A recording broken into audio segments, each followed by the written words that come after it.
Morning എല്ലാ പ്രിയപ്പെട്ട പ്രേക്ഷകർക്കും രാവിലെയുടെ പുതിയൊരു ലക്കത്തിലേക്ക് സ്വാഗതം. ഒരു പുതിയ ആഴ്ച തുടങ്ങുകയാണ്. എല്ലാ പ്രതീക്ഷകളും നമുക്ക് ഈ ആഴ്ച ചെയ്തു തീർക്കേണ്ട കാര്യങ്ങളൊക്കെ ആയിട്ട് എല്ലാറ്റിൻ്റെയും ഒരു നല്ല തുടക്കമായിട്ട് ഒരാഴ്ച തുടങ്ങുകയാണ്. വാർത്തകളിലേക്ക് വന്നാൽ ശശി തരൂർ നടത്തിയ പ്രശംസ, LDF സർക്കാരിനെ നടത്തിയ പ്രശംസ വലിയ രാഷ്ട്രീയ വിവാദമായി ചൂടുപിടിക്കുകയാണ്. എന്താണ് തരൂരിൻ്റെ മനസ്സിൽ എന്ന് തരൂർ പലതവണ വിശദീകരിക്കാൻ ശ്രമിച്ചിട്ടും അതിൽ എന്തായാലും കോൺഗ്രസ്സുകാരൊന്നും അത്ര കൺവിൻസ്ഡ് ആയ മട്ടില്ല. ഇന്നിപ്പോൾ വീക്ഷണം അതിരൂക്ഷമായ വിമർശനങ്ങളുമായാണ് എത്തിയിരിക്കുന്നത്. അതേസമയം ജനയുഗം തരൂരിനെ ആവോളം പ്രോത്സാഹിപ്പിച്ച ജനയുഗവും ഇന്ന് മുഖപ്രസംഗം എഴുതിയിട്ടുണ്ട്. അങ്ങനെ ആ രാഷ്ട്രീയ വിവാദം വലിയ ചൂടിലേക്ക് പോകുമ്പോൾ മറ്റൊരു പ്രധാനപ്പെട്ട വാർത്ത വരുന്നുണ്ട്. അതോടുകൂടി നമ്മൾ ഇന്നത്തെ ദിവസം ആരംഭിക്കുകയാണ്. അത് നാട്ടിലെന്തുണ്ട് വിശേഷങ്ങളിൽ പെരിയയിലേക്കാണ് നമ്മൾ ആദ്യം പോകുന്നത്. നാട്ടിലെന്തുണ്ട്.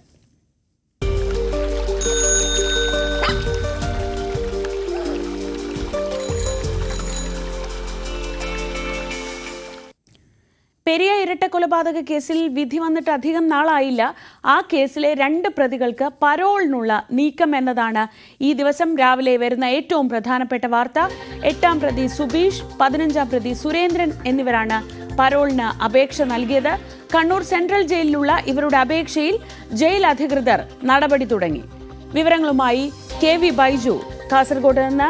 ബൈജു, ഈ നമ്മൾ തമാശയ്ക്ക് പറയാറുണ്ട് ജോലി കിട്ടിയിട്ട് വേണം ലീവ് എടുക്കാൻ എന്നൊക്കെ പറയാറുണ്ട്. അതുപോലെ വിധി വന്ന് ജീവപര്യന്തം ശിക്ഷ വിധിച്ച് 1.5 മാസം ആവുമ്പോഴത്തേക്കും 8-ാം പ്രതിക്കും 15-ാം പ്രതിക്കും പരോൾ വേണമെന്നാണ് ആവശ്യം. എന്താണ് വിശദാംശങ്ങൾ?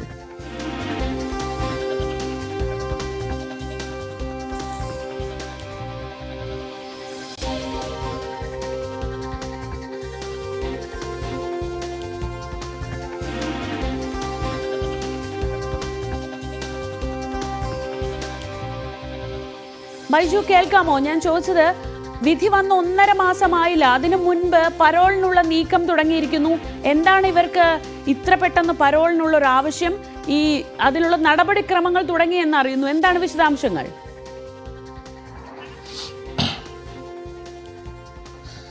ശ്രീജ, തീർച്ചയായും ഈ വിധി ജനുവരി 3-നാണ് ജീവപര്യന്തം തടവിന് ശിക്ഷിച്ചുകൊണ്ടുള്ള വിധി കൊച്ചി CBI പ്രത്യേക കോടതി വരുന്നത്.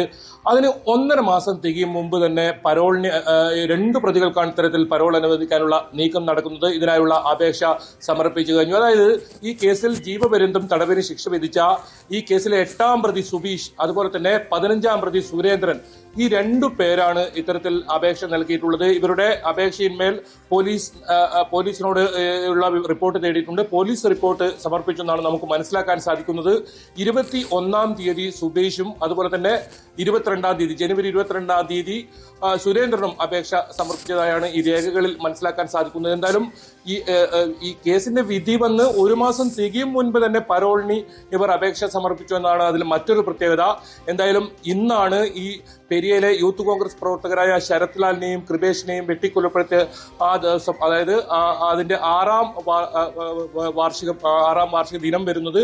ആ ദിവസം തന്നെയാണ് ഇത്തരത്തിലുള്ള ഒരു വാർത്തയും പുറത്തു വരുന്നത്. നമുക്കറിയാം, നേരത്തെ TP ചന്ദ്രശേഖരൻ വധക്കേസിലെ പ്രതികൾക്ക് ഇത്തരത്തിൽ വഴിവിട്ട് പരോൾ നൽകിയ ഒക്കെ വലിയ വിവാദമായിരുന്നു. അതിന് തൊട്ടു പിന്നാലെയാണ് ഏതായാലും ഈ പെരിയ കേസിലെ വലിയ രാഷ്ട്രീയ കോളിളക്കമുണ്ടാക്കിയ പെരിയ കേസിലെ 2 പ്രതികൾക്ക് പരോൾ നൽകുന്നത്. എന്തായാലും 10 പേർക്കാണ് ജീവപര്യന്തം തടവിന് ശിക്ഷിച്ചത്. 4 പേര് ഏതായാലും ഈ കേസിൽ ജാമ്യം നേടിയിട്ടുണ്ട്. അതായത് മുൻ MLA KV കുഞ്ഞിരാമൻ ഉൾപ്പെടെ 4 പേർ ജാമ്യം ഇതിന് അപ്പീൽ നൽകിയതിനെ തുടർന്ന് ജാമ്യത്തിലാണ്. 10 പേരെ കേസിൽ വെറുതെ വിട്ടിരുന്നു. കുടുംബം ഉൾപ്പെടെ ഇതിൽ തുടരന്വേഷണം ആവശ്യപ്പെടാൻ നിൽക്കുന്ന ഒരു ഘട്ടം കൂടിയാണിത്. ആ തുടരന്വേഷണം ആവശ്യപ്പെടാൻ നിൽക്കുന്നതിന് മുൻപ് തന്നെ 2 പ്രതികളാണ് ഇപ്പോൾ പരോളിനെ അപേക്ഷ സമർപ്പിച്ചത്. എന്തായാലും ഇത് വലിയ വിവാദമായിട്ടുണ്ട് ഈ നടപടി.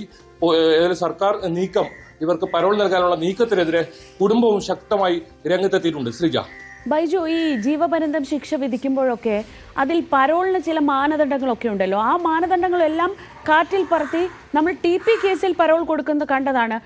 ചില പ്രതികൾ 1000 ദിവസത്തോളം പുറത്തായിരുന്നു എന്നറിയുന്നു. അങ്ങനെ ആ കണക്കൊക്കെ ഇപ്പോൾ കഴിഞ്ഞ ദിവസമാണ് നിയമസഭയിൽ വെച്ചതും അത് വലിയ വിവാദമായതും.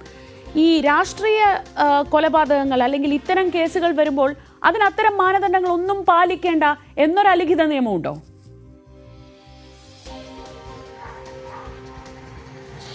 ശ്രീജ, പ്രധാനമായും ജയിൽ ഉപദേശക സമിതിയാണ് ഇതിലൊരു അന്തിമ തീരുമാനമെടുക്കേണ്ടത്. അവരാണ് സർക്കാരിന് ഇത് ശുപാർശ നൽകേണ്ടത്. എന്തായാലും ജയിൽ ഉപദേശക സമിതി ഇന്ന് 17-ാം തീയതി ഈ ചരമ വാർഷിക ദിനം കഴിയാൻ വേണ്ടി കാത്തിരിക്കുന്നു എന്നാണ് നമുക്ക് മനസ്സിലാക്കാൻ സാധിക്കുന്നത്. എന്തായാലും ഒരു കാരണവശാലും ജീവപര്യന്തം ഇത്തരത്തിൽ തടവിന് ശിക്ഷ വിധിച്ച വലിയ പ്രമാദമായ കേസിലെ പ്രതികൾക്കൊന്നും പരോൾ നൽകാൻ പാടില്ല എന്ന് ചട്ടമുണ്ട്. ആ ചട്ടങ്ങളൊക്കെ മറികടന്ന് ഈ ജയിൽ ഉപദേശക സമിതിയുടെ അവരുടെ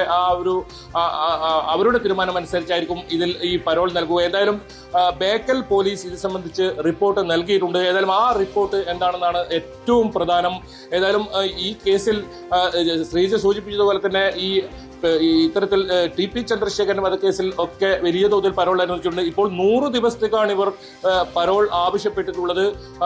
തങ്ങളുടെ വീട്ടിൽ കുടുംബത്തിൽ, അതായത് അമ്മക്ക് ഉൾപ്പെടെ അസുഖമുണ്ട്, അതുകൊണ്ട് പരോൾ അനുവദിക്കണമെന്നൊരു കാരണമാണ് ഇവർ ചൂണ്ടിക്കാട്ടിയതെങ്കിലും ഇത് ആദ്യം 2 പ്രതികൾക്ക് പിന്നീട് മറ്റുള്ള പ്രതികൾക്കും ഉൾപ്പെടെ ഈ പരോൾ നൽകാനുള്ള ഒരു നീക്കം തന്നെയാണ്. ഇതിൽ സുബീഷ് CITU ചുമട്ടുതൊഴിലാളിയായി പെരിയയിൽ പ്രവർത്തിച്ച ആളാണ്. അതുപോലെ തന്നെ സുരേന്ദ്രൻ ഇത് കേസിലെ 1-ാം പ്രതിയായ പീതാംബരന്റെ അടുത്ത അനുയായിയാണ്. അതുകൊണ്ട് തന്നെ ഈ 2 പേർക്ക് ആദ്യം പരോൾ നൽകുകയാണെങ്കിൽ ഏതെങ്കിലും തരത്തിൽ വലിയ തോതിലുള്ള പ്രതിഷേധം ഉയർന്നില്ലെങ്കിൽ മറ്റ് വരും ദിവസങ്ങളിൽ തന്നെ എല്ലാ പ്രതികൾക്കും ഈ പരോൾ അനുവദിക്കുന്ന ഉൾപ്പെടെയുള്ള സൗകര്യങ്ങൾ ചെയ്തു കൊടുക്കും. ഈ കേസിൽ നമ്മൾ നേരത്തെ കണ്ടതാണ്, CPM പൂർണ്ണമായും ഈ പ്രതികൾക്കൊപ്പമാണെന്ന് പ്രഖ്യാപിച്ചു കഴിഞ്ഞിരിക്കുന്നു. അതുമാത്രമല്ല 2 കോടി രൂപ ഈ കുടുംബത്തിന്, അതായത് ഇവരുടെ കേസ് നടത്തിപ്പിനായി CPM പിരിക്കുന്ന ഒരു സാഹചര്യം ഉണ്ടായിരുന്നു. ഓരോ ബ്രാഞ്ചിൽ നിന്നും 500 രൂപ ഓരോ അംഗങ്ങളും എടുക്കണമെന്ന ഒരു ആവശ്യം നേരത്തെ ഉയർന്നിരുന്നു. അത്തരത്തിൽ CPM പൂർണ്ണമായും പിന്തുണ നൽകി. P. ജയരാജൻ ഉൾപ്പെടെ ഈ ജയിലിൽ ഇവരെ പുറത്തിറങ്ങുമ്പോൾ, അതായത് നേരത്തെ സൂചിപ്പിച്ചതുപോലെ തന്നെ KV കുഞ്ഞിരാമൻ ഉൾപ്പെടെ 4 പേർ ജാമ്യം ലഭിച്ച് പുറത്തേക്ക് ഇറങ്ങുമ്പോൾ അവരെ സ്വീകരിക്കാനെത്തിയത് P. ജയരാജൻ ഉൾപ്പെടെയുള്ള CPM ഉന്നത നേതാക്കളാണ്. കാസർഗോഡ് ജില്ലയുടെ അന്നത്തെ ജില്ലാ സെക്രട്ടറി ആയിരുന്ന MV ബാലകൃഷ്ണൻ ഉൾപ്പെടെ വലിയ തോതിൽ പിന്തുണ ഈ പ്രതികൾക്ക് നൽകുന്ന ഒരു സാഹചര്യം ഉണ്ടായിരുന്നു. ഇവർക്കൊപ്പം നിൽക്കും, ഇത് ഈ രീതിയിലുള്ള ഒരു പ്രസ്താവനയൊക്കെ നേരത്തെയും ആവർത്തിച്ച് വ്യക്തമാക്കിയതാണ്. ഏതായാലും പാർട്ടിയുടെ അറിവോ ഇല്ലാതെ പാർട്ടിയുടെ ഒരു നീക്കമായി വേണമെങ്കിൽ ഇതിലേക്ക് കാണാം. എന്തായാലും വരും ദിവസങ്ങളിൽ വലിയ തോതിലുള്ള ഒരു പ്രതിഷേധം ഇതിനെതിരെ ഉയരും. ഈ നടപടി ഏതായാലും വിവാദമാവുന്ന ഒരു നടപടിയാണ്. ഇന്ന് KPCC പ്രസിഡന്റ് K. സുധാകരൻ ജില്ലയിലുണ്ട്. ഒപ്പം DK ശിവകുമാർ, കർണാടക ഉപമുഖ്യമന്ത്രി DK ശിവകുമാറാണ് ഇന്നത്തെ ഈ പരിപാടിയുടെ ചടങ്ങ് ഉദ്ഘാടകനായി വരുന്നത്. ഏതായാലും പെരിയയിൽ വലിയ തോതിൽ 5000-ഓളം ആളുകൾ പങ്കെടുക്കുന്ന ഒരു പരിപാടി നടക്കുന്നുണ്ട്. അത്തരത്തിൽ ഈ ചരമദിനം ആ ദിവസം തന്നെ ഇത്തരത്തിലുള്ളൊരു വാർത്താ വിവരം പുറത്തു വരുന്നതെന്നാണ് ഇതിന്റെ ഏറ്റവും പ്രത്യേകത. ഏതായാലും 2 പ്രതികൾക്ക് പരോൾ അനുവദിക്കാനുള്ള നീക്കമാണിപ്പോൾ നടക്കുന്നത്. ശ്രീജ, ബൈജു ആണ് കാസർഗോഡ് നിന്ന് വിവരങ്ങൾ നൽകിയത്. പെരിയയിൽ കൃപേഷും ശരത്ലാലും കൊല്ലപ്പെട്ടതിന്റെ 6-ാം വാർഷികമാണിന്ന്. ഈ ദിവസം തന്നെയാണ് വളരെ സുപ്രധാനമായി വാർത്ത പുറത്തുവരുന്നത്. ജീവപര്യന്തം ശിക്ഷ, ഈ 2 പേരെ വെട്ടിക്കൊന്ന കേസിൽ ജീവപര്യന്തം ശിക്ഷയ്ക്ക് വിധിക്കപ്പെട്ട 2 പ്രതികൾ, 8-ാം പ്രതിയും 15-ാം പ്രതിയും പരോളിന് അപേക്ഷിച്ചിരിക്കുന്നു. ഇവരുടെ പരോൾ അപേക്ഷയിൽ നടപടികൾ തുടങ്ങിക്കഴിഞ്ഞു. CPM-ന് വളരെ വേണ്ടപ്പെട്ടവരാണ് ഈ പ്രതികളെന്ന് അവർ തന്നെ പ്രഖ്യാപിച്ചിട്ടുള്ളതാണ്. ആ വേണ്ടപ്പെട്ട പ്രതികൾക്കായി എന്ത് ഇളവാണ് ഇനി ചെയ്തു കൊടുക്കാൻ പോകുന്നത് എന്നത് നമുക്ക് കാത്തിരുന്ന് കാണാം. മറ്റു വാർത്തകളിലേക്ക് കടക്കാം. 2 ആഴ്ചയ്ക്കുള്ളിൽ 12 തവണ നാട്ടുകാർ പുലിയെ കണ്ട കോഴിക്കോട് കാരശ്ശേരി പഞ്ചായത്തിൽ സർവകക്ഷി യോഗം ചേർന്നു. കാരശ്ശേരി പഞ്ചായത്തിലെ വല്ലത്തായി പാറയിൽ പഞ്ചായത്ത് പ്രസിഡന്റിന്റെ നേതൃത്വത്തിലായിരുന്നു യോഗം. കഴിഞ്ഞ ദിവസം ടാപ്പിംഗ് തൊഴിലാളി ഉൾപ്പെടെ 2 ആഴ്ചക്കുള്ളിൽ 12ഓളം പേരാണ് പ്രദേശത്ത് പുലിയെ കണ്ടതായി പറയുന്നത്. എന്നിട്ടും വനംവകുപ്പ് പരിശോധന നടത്തുകയോ ക്യാമറ സ്ഥാപിക്കുകയോ ചെയ്തിട്ടില്ലെന്നാണ് ആരോപണം. നൈറ്റ് പെട്രോളിംഗ് ഉൾപ്പെടെ നടത്തി പുലിയുടെ സാന്നിധ്യം സ്ഥിരീകരിക്കാനോ പിടികൂടാനോ കഴിയാത്ത സാഹചര്യത്തിലാണ് സർവകക്ഷി യോഗം ചേർന്നത്. കാടുപിടിച്ചു കിടക്കുന്ന സ്വകാര്യ വ്യക്തികളുടെ ഭൂമിയിലെ കാട് വെട്ടിത്തെളിയിക്കാൻ പഞ്ചായത്ത് നോട്ടീസ് നൽകും. ഫോറസ്റ്റ് ഉദ്യോഗസ്ഥരുടെ സാന്നിധ്യത്തിൽ ജനപ്രതിനിധികളുടെ യോഗം വിളിച്ചു ചേർക്കാനും പുലിയെ പിടികൂടാനുള്ള കൂട് സ്ഥാപിക്കാനും സർവകക്ഷി യോഗത്തിൽ തീരുമാനമായി. അത് നമ്മുടെ പ്രദേശത്ത് ഉപജനവാസ കേന്ദ്രമായ വല്ലത്തായിപ്പാറ പുലിയെ കണ്ടു എന്ന് പറയുന്ന ആളുകൾ ഭയങ്കര ഭീതിജനമായ ഒരു അവസ്ഥ സൃഷ്ടിക്കുകയാണ്. അപ്പൊ അതിന്റെ അടിസ്ഥാനത്തിലാണ് നമ്മൾ എല്ലായിടത്തും ഈ പുലിയെ തെരഞ്ഞെങ്കിലും കണ്ടു എന്ന് പറയുന്ന പ്രദേശത്തൊക്കെ ഫോറസ്റ്റ് ഉദ്യോഗസ്ഥന്മാരെ അറിയിച്ചു. പക്ഷെ അവർ ക്യാമറ വെച്ചു. നമ്മൾ നാട്ടുകാരും മെമ്പർമാരടക്കം എല്ലായിടത്തും പുലിയെ തെരഞ്ഞു. പക്ഷെ ഒന്നും ഒരു സ്ഥിരീകരണം വന്നിട്ടില്ലെങ്കിലും ആ കണ്ടു എന്ന് പറയുന്ന ആളുകൾ പുലിയാണെന്ന് പറയുന്നുമുണ്ട്. പക്ഷെ ആ ഒരു സമയത്തിൽ നമ്മൾ ഈ ആളുകളുടെ ഭീതി അകറ്റുന്നതിന് വേണ്ടിയിട്ടാണ് നമ്മൾ സർവകക്ഷി യോഗം വിളിച്ചു ചേർത്തിട്ടുള്ളത്. കഴിഞ്ഞ ദിവസം പുലിയെ കണ്ടത് ടാപ്പിംഗ് തൊഴിലാളി യോഗത്തിൽ വിശദീകരിച്ചു. ടാപ്പിംഗ് ചെയ്യുന്ന റാട്ടന്റെ അടുത്തെത്തിയപ്പോൾ അവിടെ നല്ലൊരു കിടങ്ങും കുറെ വായക്കൂട്ടും ഉണ്ട്. അവിടെ ചെന്ന സമയത്താണ് ഞാനൊരു അനക്കം കേട്ടു. ഞാൻ പെട്ടെന്ന് തിരിഞ്ഞു നോക്കി 4 ഭാഗം ഞാൻ നോക്കുന്ന സമയത്ത് ഈ സാധനത്തിനെ കാണുന്നില്ല. വീണ്ടും ഞാൻ അവിടെ നിന്ന് വീണ്ടും ഞാൻ നല്ലപോലെ നോക്കിയ സമയത്ത് ഒരു വായന്റെ ഇടയിൽ ഈ സാധനം ഇങ്ങനെ നിൽക്കുന്നതായിട്ടാണ് ഞാൻ കണ്ടത്. കാരശ്ശേരി പഞ്ചായത്ത് പ്രസിഡന്റ് സുനിത രാജിന്റെ അധ്യക്ഷതയിൽ നടന്ന യോഗത്തിൽ vice president Jamshid Olakara, ward മെമ്പർമാരായ Ashraf Thacharambath, KP Shaji, Sivadasan K, Shanthadevi Moothedath, EP Ajith എന്നിവർ പങ്കെടുത്തു. ന്യൂസ് 18 കോഴിക്കോട്. കാട്ടാന ഭീതി ഒഴിയാതെ ഇടുക്കി ചിന്നക്കനാൽ നിവാസികൾ. ചക്കക്കൊമ്പൻ വീണ്ടും ജനവാസ മേഖലയിൽ ഇറങ്ങി തുടങ്ങിയതോടെ വീടുകളിൽ സുരക്ഷിതമായി കിടന്നുറങ്ങാൻ പോലും സാധിക്കാത്ത അവസ്ഥയിലാണ് നാട്ടുകാർ. ഓരോ വർഷവും ഏക്കർ കണക്കിന് കൃഷിയും കാട്ടാനക്കൂട്ടം നശിപ്പിക്കുന്നുണ്ട്. അരിക്കൊമ്പനെ കാടുമാറ്റുകയും മുറിവാലൻ ചരിയുകയും ചെയ്തതോടെ ചിന്നക്കനാലിലെ കാട്ടാന ശല്യം നേരിയ തോതിൽ കുറഞ്ഞിരുന്നു. എന്നാൽ ഇത്തവണ വേനൽ ചൂട് കനത്തതിനാൽ ആനകൾ കൂട്ടത്തോടെ ജനവാസ മേഖലയിലേക്ക് ഇറങ്ങുകയാണ്. കാട്ടാനക്കൂട്ടങ്ങൾ കൃഷിയിടങ്ങളിൽ നാശം വിതയ്ക്കുന്നതിനൊപ്പം അപകടകാരിയായ ചക്കക്കൊമ്പനും പതിവായി കാട് വിട്ടിറങ്ങുന്നുണ്ട്. കഴിഞ്ഞ ദിവസം 301-ൽ 2 വീടുകൾ ചക്കക്കൊമ്പൻ തകർത്തിരുന്നു. ഓരോ തവണ കാട്ടാനകൾ ഇറങ്ങുമ്പോഴും ലക്ഷക്കണക്കിന് രൂപയുടെ കാർഷിക നാശമാണ് ഉണ്ടാകുന്നത്. കൃത്യമായ നഷ്ടപരിഹാരവും ലഭിക്കുന്നില്ല. ഒരു കൃഷിയും ചെയ്യാൻ പറ്റുന്നില്ല. ഒരു കൃഷി എല്ലാം നഷ്ടം തരും എന്ന് പറയാം. അതൊന്നും കിട്ടുക പെരയിടിക്കും. അതുമില്ല. ഇവിടുത്തേക്ക് ഒരു 100 വീടുണ്ടെങ്കിൽ ഒരു 95% ആന അടിച്ചിട്ടുണ്ട്. അവർക്ക് ആർക്കും നഷ്ടം കിട്ടിയിട്ടില്ല. ഇതാണ് ഇവിടുത്തെ അവസ്ഥ. ഒരു കൃഷിയും ചെയ്യത്തില്ല. ഒരു കൃഷി കാര്യത്തിന് അധികാരികളൊക്കെ ഉണ്ടെന്ന് പറയുന്നു. പക്ഷെ ഒന്നുമില്ല. ഒന്നും സംഭവിച്ചു കഴിയുമ്പോൾ മെഞ്ഞു വരികയെന്നും പറഞ്ഞ് വരും. അങ്ങനെ അത് പറ്റിയില്ല. അല്ലാതെ ഇവിടെയുള്ളവരൊക്കെ ഈ ആദിവാസി കോളനിയിൽ ഒരു 80% പിടിച്ചു നിൽക്കുന്നത് ഈ 35 കിലോ അരി സർക്കാർ കൊടുക്കുന്നുണ്ട്. അതുകൊണ്ടാണ് പിടിച്ച് വെല്ലുമുട്ടില്ലാതെ പോകുന്നത്. ചിന്നക്കനാലിലെ കാട്ടാന ശല്യം ഒഴിവാക്കാൻ വനംവകുപ്പ് പ്രഖ്യാപിച്ച വിവിധ പദ്ധതികളും നടപ്പിലാകുന്നില്ല. വനമേഖലയിൽ വന്യമൃഗങ്ങൾക്കായി ആവശ്യത്തിന് ഭക്ഷണവും വെള്ളവും ഒരുക്കാൻ വനംവകുപ്പ് തയ്യാറാവുന്നില്ലെന്നാണ് നാട്ടുകാരുടെ ആരോപണം. ന്യൂസ് 18 ഇടുക്കി. സംസ്ഥാന തദ്ദേശീയ ദിനാഘോഷങ്ങളുടെ ഭാഗമായ എക്സിബിഷന് ഗുരുവായൂരിൽ തുടക്കമായി. നാളെയും മറ്റന്നാളുമാണ് സംസ്ഥാന തദ്ദേശ ദിനാഘോഷം. കേരള സംസ്ഥാന തദ്ദേശീയ ദിനാഘോഷങ്ങൾ 18, 19 തീയതികളിൽ നടക്കാനിരിക്കെ വിവിധ തദ്ദേശ സ്ഥാപനങ്ങളുടെ എക്സിബിഷൻ സ്റ്റാളുകൾ തുറന്നു. 941 ഗ്രാമപഞ്ചായത്തുകൾ, 152 ബ്ലോക്ക് പഞ്ചായത്തുകൾ, 14 ജില്ലാ പഞ്ചായത്തുകൾ, 5 കോർപ്പറേഷനുകൾ, 87 നഗരസഭകൾ എന്നിവയെല്ലാം സംയോജിപ്പിച്ചാണ് തദ്ദേശീയ ദിനാഘോഷം നടത്തുന്നത്. മുഖ്യമന്ത്രി, മന്ത്രിമാർ, തദ്ദേശ സ്ഥാപന അധ്യക്ഷന്മാർ, ജനപ്രതിനിധികൾ, ഉദ്യോഗസ്ഥർ തുടങ്ങിയവർ പരിപാടികളിൽ പങ്കെടുക്കും. വലിയ പങ്കാളിത്തം ഇതിന്റെ ഭാഗമായ 1200ഓളം സ്ഥാപനങ്ങളുണ്ട്. 1200 സ്ഥാപനങ്ങളും അതിലെ ജീവനക്കാരുമെല്ലാം ഈ സാംസ്കാരിക നഗരിയിൽ ഒത്തുചേരുകയാണ്. സഖാവ് AKGയുടെ സമരപാരമ്പര്യയുടെ മണ്ണിലാണ് ഇത് ഒത്തുചേരുന്നത്. ആ കവാടമാണ് നമ്മുടെ മുമ്പിലുള്ളത്. അത്തരമൊരു സ്ഥലത്ത് ഇങ്ങനെ ഒരു പരിപാടി സംഘടിപ്പിച്ച വകുപ്പിനെയും അതിന് നേതൃത്വം കൊടുത്ത MLAയെയും ഇവിടുത്തെ മുനിസിപ്പൽ ചെയർമാനെയും ഞാൻ പ്രത്യേകം അഭിനന്ദിക്കാൻ ഈ അവസരം ഉപയോഗിക്കുകയാണ്. ചടങ്ങിൽ വിവിധ തദ്ദേശ സ്ഥാപനങ്ങളുടെ കുടുംബശ്രീ ഉൾപ്പെടെയുള്ള സേവനങ്ങളുടെ സ്റ്റാളുകളും ഉണ്ട്.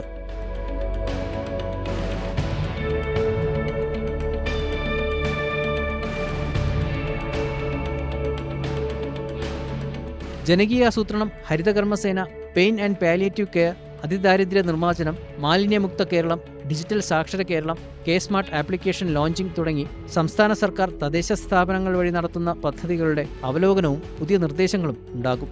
ന്യൂസ് 18 തൃശൂർ. സംസ്ഥാന അറബിക് അധ്യാപക സാഹിത്യ മത്സരത്തിന് പട്ടാമ്പി വേദിയായി. പൊതുവിദ്യാഭ്യാസ വകുപ്പ് അറബിക് വിഭാഗത്തിന്റെ ആഭിമുഖ്യത്തിലായിരുന്നു പരിപാടി.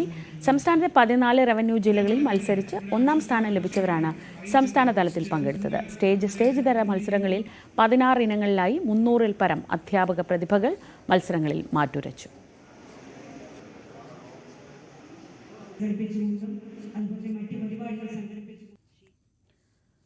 പത്തനംതിട്ടയിൽ ഇന്നലെ ഡിവൈഎഫ്ഐ പ്രവർത്തകൻ ജിതിനെ കൊലപ്പെടുത്തിയ സംഭവത്തിൽ BJP RSS പ്രവർത്തകരാണ് കൊലയാളികളെന്ന് CPM. പ്രദേശത്ത് മുൻപ് രാഷ്ട്രീയ തർക്കങ്ങളും സംഘർഷങ്ങളും ഉണ്ടായിട്ടുണ്ടെന്നും ജില്ലാ സെക്രട്ടറി രാജു എബ്രഹാം പറഞ്ഞു. പെരുന്നാട് നടത്തുമ്പോഴി ഇന്ന് വൈകിട്ട് ഡിവൈഎഫ്ഐ പ്രവർത്തകരായിട്ടുള്ള മരിച്ച ജിതിനടക്കമുള്ള ആളുകൾ അവരുമായി BJP RSS പ്രവർത്തകരാണ് വാക്ക് തർക്കത്തിലും സംഘർഷത്തിലും ഏർപ്പെട്ടത്. അതിനെ തുടർന്നാണ് ജിതിനെ വെട്ടി പരിക്കേൽപ്പിച്ചത്. ആഴത്തിലുള്ള മുറിവാണ്. ഇതിനെ തുടർന്നാണ് ജിതിൻ മരണത്തിന് കീഴടങ്ങിയത്. സംഘർഷം തന്നെയായിരുന്നു. ഇന്ന് വൈകിട്ട് നടന്ന സംഘർഷത്തിലാണ് ജിതിൻ കൊല ചെയ്യപ്പെട്ടത്. അതേസമയം കൊലപാതകത്തിന് കാരണം രാഷ്ട്രീയ സംഘർഷമല്ലെന്നാണ് പോലീസിന്റെ വിശദീകരണം. സംഭവത്തിൽ 3 പേരെ കസ്റ്റഡിയിലെടുത്തു. ഇന്നലെ രാത്രിയാണ് റാന്നി പെരുന്നാട് സ്വദേശിയായ ജിതിനെ കുത്തിക്കൊലപ്പെടുത്തിയത്. ശശി നാരായണൻ വിവരങ്ങളുമായി. ശശി, ഇന്നലെ രാത്രി ഉണ്ടായ ഈ സംഘർഷത്തിലാണ് ഇയാൾ കൊല്ലപ്പെടുന്നത്. എന്താണ് യഥാർത്ഥത്തിൽ അവിടെ സംഭവിച്ചത്? ഈ ലോഡിംഗ് തൊഴിലാളിയായ ജിതിനെ കൊലപ്പെടുത്തുന്നതിലേക്ക് കാര്യങ്ങൾ എത്തിയത് എങ്ങനെയാണ്? ഇന്നലെ രാത്രി 11 മണിക്കാണ് ഇത്തരം ഒരു സംഭവം റാന്നി മടത്തുമ്പോഴിൽ ഉണ്ടാവുന്നത്. ഈ കൊല്ലപ്പെട്ട ജിതിനും BJP RSS പ്രവർത്തകരുമെന്ന് സിവിൽ ജില്ലാ സെക്രട്ടറി പറയുന്ന വ്യക്തികൾ തമ്മിൽ ചില സംഘർഷങ്ങളും വാക്കേറ്റവും ഉണ്ടായി. ആദ്യം വാക്കേറ്റം ഉണ്ടാവും, പിന്നീട് സംഘർഷത്തിലേക്ക് മാറുകയും കത്തിക്കുത്തിൽ കലാശിക്കുകയും ചെയ്യുകയായിരുന്നു. ആ കത്തിക്കുത്തിലാണ് ജിതിൻ കൊല്ലപ്പെടുന്നത്. തുടർന്ന് പരിക്കേറ്റ 2 പേരെ കൂടി ആശുപത്രിയിൽ രാത്രി തന്നെ പാർട്ടി പ്രവർത്തകർ പത്തനംതിട്ട സ്വകാര്യ ആശുപത്രിയിൽ എത്തിക്കുകയും ചെയ്തു. എന്തായാലും ഇതൊരു രാഷ്ട്രീയ കൊലപാതകം എന്ന നിലയ്ക്കാണ് CPM പറയുന്നത്. BJP പ്രവർത്തകരും RSS പ്രവർത്തകരുമാണ് ജിതിനെ കൊലപ്പെടുത്തിയെന്നാണ് CPM ഇപ്പോൾ ആരോപിക്കുന്നത്. നേരത്തെയും ഈ പ്രദേശത്ത് ഇത്തരത്തിൽ സമാനമായ രീതിയിൽ ഇരുഭാഗം തമ്മിൽ CPM-ഉം RSS-ഉം അതുപോലെ DYFI അടക്കമുള്ള രാഷ്ട്രീയ പാർട്ടികൾ തമ്മിൽ പലപ്പോഴും സംഘർഷങ്ങൾ ഉണ്ടാകുന്നു എന്നുള്ള കാരണം കൂടി ചൂണ്ടിക്കാണിക്കുന്നു. എന്തായാലും ഈ കൊലപാതകം രാഷ്ട്രീയ കൊലപാതകം നിലയ്ക്ക് തന്നെയാണ്. കാരണം ഇത് രാഷ്ട്രീയ വൈരാഗ്യമാണ് ഈ കൊലപാതകത്തിന് കാരണമെന്നാണ് CPM-ന്റെ ജില്ലാ സെക്രട്ടറി രാജു അബ്രഹാം പറയുന്നത്. എന്തായാലും ഇന്നലെ ഉണ്ടായ വാക്കുതർക്കത്തെ തുടർന്നാണ് ഈ ഒരു കൊലപാതകം ഉണ്ടായത്. ഈ കത്തിക്കുത്തിന് ശേഷം സംഭവ സ്ഥലത്ത് വെച്ച് തന്നെ ജിതിൻ കൊല്ലപ്പെടുന്ന സാഹചര്യം ഉണ്ടായി. തുടർന്ന് അനന്തു എന്ന് പറയുന്ന ജിതിന്റെ സുഹൃത്തിനെയും ഒപ്പം ജിതിനെയും കൂടെ ഇന്നലെ രാത്രി 11 മണിക്കാണ് പത്തനംതിട്ടയിലെ സ്വകാര്യ ആശുപത്രിയിൽ എത്തിക്കുന്നത്. എന്തായാലും സംഭവം എന്താണ് പോലീസ് പറയുന്നതിന് രാഷ്ട്രീയമായുള്ള കൊലപാതകമല്ല, നേരെ മറിച്ച് വാക്കുതർക്കത്തിലുണ്ടായ കാര്യങ്ങൾ കൊണ്ടാണ് ഇത്തരത്തിലൊരു കൊലപാതകം ഉണ്ടായത് എന്നുള്ളതാണ് പോലീസ് നൽകുന്ന വിശദീകരണം. പക്ഷേ CPM-ന്റെ ആരോപിക്കുന്നത് രാഷ്ട്രീയ BJP RSS പ്രവർത്തകർ നിരന്തരം അവിടെ പല പ്രാവശ്യവും ഇത്തരത്തിലുള്ള സംഘർഷങ്ങളൊക്കെ ഉണ്ടായിട്ടുണ്ട് എന്നുള്ള തരത്തിലാണ് CPM ഈ കൊലപാതകത്തെ കാണുന്നത്. എന്തായാലും അത്തരൊരു ആരോപണം കൂടി CPM-ന്റെ ജില്ലാ സെക്രട്ടറി പറയുന്നുണ്ട്. ഈ സംഭവവുമായി ബന്ധപ്പെട്ട് 3 പേർ കസ്റ്റഡിയിലായിട്ടുണ്ട്. ഇതിനെ കുത്തി കൊലപ്പെടുത്തിയ പ്രധാന പ്രതിയാണ് ഇനി പിടിയിലാണുള്ളത്. അയാൾ ഒളിവിലാണ്. എന്തായാലും പോലീസ് ഇയാൾക്കായുള്ള അന്വേഷണം ഊർജിതമാക്കിയിട്ടുണ്ട്. ശശി നാരായണനാണ് വിവരങ്ങൾ നൽകിയത്. ഇന്നലെയാണ് പത്തനംതിട്ടയിൽ CITU പ്രവർത്തകനായ ജിതിനെ രാത്രി 11 മണിയോടെ കൊലപ്പെടുത്തിയത്. സംഭവത്തിന് പിന്നിൽ BJP RSS പ്രവർത്തകരാണെന്ന് CPM ആരോപിക്കുന്നു. പോലീസ് പറയുന്നത് വാക്തർക്കമാണ് ഇങ്ങനൊരു കൊലപാതകത്തിലേക്ക് കലാശിക്കാൻ കാരണമെന്നാണ്. മറ്റു വാർത്തകൾ നോക്കാം. കൊയ്ത്തു കഴിഞ്ഞ ആഴ്ചകൾ പിന്നിട്ടിട്ടും നെല്ല് സംഭരണ നടപടികൾ തുടങ്ങാത്തതിൽ ആശങ്കയിലാണ് പാലക്കാട് പട്ടാമ്പിയിലെ ഒരു കൂട്ടം കർഷകർ. ജില്ലയുടെ പടിഞ്ഞാറൻ മേഖലയിലെ നെൽകർഷകരാണ് ലോഡ് കണക്കിന് നെല്ല് ഉണക്കിയും ചാക്കിൽ നിറച്ചും സപ്ലൈകോയുടെ സംഭരണ നടപടികൾക്കായി കാത്തിരിക്കുന്നത്. ഏറെ പ്രതിസന്ധികൾ തരണം ചെയ്താണ് കർഷകർ നെൽകൃഷി ചെയ്യുന്നത്. മകരത്തിൽ കൊയ്ത്തു കഴിഞ്ഞതോടെ നെല്ലെല്ലാം ഉണക്കി സപ്ലൈകോയുടെ സംഭരണത്തിനായുള്ള കാത്തിരിപ്പ് തുടങ്ങിയിട്ട് ആഴ്ചകളായി. പാലക്കാട് ജില്ലയുടെ പടിഞ്ഞാറൻ മേഖലയായ പട്ടാമ്പി തൃത്താല പ്രദേശങ്ങളിലെ നെൽകർഷകരാണ് സംഭരണ നടപടികൾ വൈകുന്നതിൽ ആശങ്കയിലായത്. തൊഴിലാളി ക്ഷാമത്തെയും വരൾച്ചയെയും പ്രതിരോധിച്ച് ചെയ്ത കൃഷി അധിക കൂലി നൽകിയാണ് കൊയ്ത് മെതിച്ച് ഉണക്കിയെടുക്കുന്നത്. കുംഭമാസത്തിലെ മഴയ്ക്ക് മുമ്പ് നെല്ല് സംഭരണം നടന്നില്ലെങ്കിൽ കർഷകരുടെ കഷ്ടപ്പാട് വെറുതെയാകും. അതുകൊണ്ട് നെല്ല് സംഭരിക്കാനുള്ള നടപടികൾ എത്രയും പെട്ടെന്ന് ആരംഭിക്കണമെന്നാണ് കർഷകരുടെ ആവശ്യം. നാളെ കുംഭം 1-ാം തീയതിയാണ്. കുംഭമാസത്തിൽ എന്തായാലും മഴ ഉണ്ടാവും. അപ്പോൾ അതിൻ്റെ മുമ്പേ എത്രയും വേഗം ഇത് ഞങ്ങളുടെ നെല്ല് കയറ്റിക്കൊണ്ടു പോവുകയാണെങ്കിൽ വളരെ ഉപകാരമായിരുന്നു. പന്നിശല്യം അങ്ങനെ ഉണ്ടോ? പന്നി രാത്രിയാണെങ്കിൽ കാവൽ ഇവിടെ ഇരിക്കണം. 10-25 പന്നികളൊക്കെ വരും പറമ്പിൽ. കൃഷി നടത്തുമ്പോഴും കൊയ്ത് ഉണക്കുമ്പോഴുമൊക്കെ കാട്ടുപന്നി ശല്യം രൂക്ഷമാണ്. സംഭരണം വൈകുന്നതിനാൽ രാത്രികാലങ്ങളിൽ നെല്ലിനെ കാവലിരിക്കേണ്ട അവസ്ഥയിലാണ് കർഷകർ. മഴയൊക്കെ പെയ്താൽ വീണ്ടും ഇത് നനയുന്ന സാഹചര്യങ്ങൾ ഉണ്ടായാൽ പൊളിച്ചുണക്കി വീണ്ടും ഉണക്കി ചാക്കിലാക്കുക എന്നുള്ളത് വളരെയധികം കർഷകർക്ക് വളരെ പ്രയാസകരമായ ഒരു വിഷയമാണുള്ളത്. അതുകൊണ്ട് എത്രയും വേഗം തന്നെ ഈ കൊയ്ത്ത് കഴിഞ്ഞ് ഉണക്കി ചാക്കിലാക്കി സൂക്ഷിച്ച് സംഭരിച്ച് വെച്ചിട്ടുള്ള നെല്ല് കയറ്റി കൊണ്ടുപോകാൻ ആവശ്യമായ നടപടി എത്രയും വേഗം ഉണ്ടാകണം. സംഭരണവുമായി ബന്ധപ്പെട്ടുള്ള കർഷകരുടെ അന്വേഷണങ്ങൾക്ക് അധികൃതരുടെ ഭാഗത്തു നിന്ന് കൃത്യമായ മറുപടി ലഭിക്കുന്നില്ലെന്നും ആക്ഷേപമുണ്ട്. മുൻപൊക്കെ ജനുവരി മാസം അവസാനിക്കുന്നതിന് മുമ്പ് കൊയ്തുണക്കിയ നെല്ല് സംഭരിച്ചിരുന്നു. ഇപ്പോൾ നല്ല ഉണക്കായ നെല്ല് ആഴ്ചകളായി സൂക്ഷിച്ച് കാവലിരിക്കുകയാണ് കർഷകർ. ന്യൂസ് 18 പട്ടാമ്പി. തൊഴിൽ നികുതി വർധനയ്ക്കെതിരെ വ്യാപാരി വ്യവസായി ഏകോപന സമിതി പട്ടാമ്പി ശങ്കരമംഗലം യൂണിറ്റുകൾ സംയുക്തമായി പ്രതിഷേധ ധർണ നടത്തി. നഗരസഭയ്ക്ക് സമീപം നടന്ന പ്രതിഷേധം ഏകോപന സമിതി ജില്ലാ വൈസ് പ്രസിഡന്റ് മുസ്തഫ മുളയങ്കാവ് ഉദ്ഘാടനം ചെയ്തു.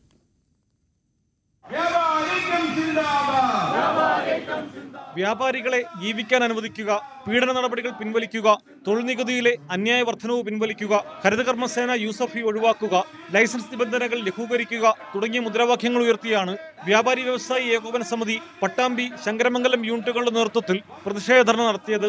പട്ടാമ്പി നഗരസഭയ്ക്ക് സമീപം നടന്ന ധർണ സമിതി ജില്ലാ വൈസ് പ്രസിഡന്റ് മുസ്തഫ ഉദ്ഘാടനം ചെയ്തു. 18% GST ഏർപ്പെടുത്തിക്കൊണ്ട് നെറുകയിലടിക്കുന്ന സമീപനമാണ് കേന്ദ്ര ഗവൺമെന്റ് സ്വീകരിച്ചത്. അതുകൊണ്ട് തന്നെ ആ നടപടി ഒരു നിലയിലും പര്യാപ്തമല്ല എന്ന് പ്രഖ്യാപിച്ചുകൊണ്ട് ഈ മാസം 18-ാം തീയതി അടുത്ത ചൊവ്വാഴ്ച കേരളത്തിലെ 10,000-കണക്കിന് കച്ചവടക്കാർ ഇന്ത്യയുടെ ഭരണ സ്ഥിരകേന്ദ്രമായ പാർലമെന്റിലേക്ക് മാർച്ച് നടത്തി പ്രതിഷേധിക്കാൻ വേണ്ടി പോവുകയാണ്. പട്ടാമ്പി യൂണിറ്റ് പ്രസിഡന്റ് ഗിരീഷ് പട്ടാമ്പി അധ്യക്ഷനായി. മണ്ഡലം general secretary Siddique Pathras, unit അംഗവും KSBA സംസ്ഥാന ട്രഷററുമായ Sakeer Hussain, Sankaramangalam unit general secretary advocate Ansar, Pattambi unit treasurer Abulais എന്നിവർ സംസാരിച്ചു. ന്യൂസ് 18 പട്ടാമ്പി. വടകരയുടെ പരിസരം ശുചീകരിക്കുകയും അവിടെയൊക്കെ വിവിധ സംരംഭങ്ങൾ നടത്തുകയും ഒക്കെ ചെയ്തിരുന്ന ഒരു കൂട്ടം വനിതകൾ, അവരുടെ വലിയ സ്വപ്നമായിരുന്നു കടൽ കടന്നൊരു യാത്ര. ആ സ്വപ്നം കഴിഞ്ഞ ദിവസം സഫലമായ വാർത്തയിലേക്കാണ് ഇനി നമ്മൾ പോകുന്നത്. വടകര നഗരസഭയിലെ ഹരിയാലി കർമ്മസേന പ്രവർത്തകരാണ് മലേഷ്യയിലേക്ക് ഒരു യാത്ര പോയത്.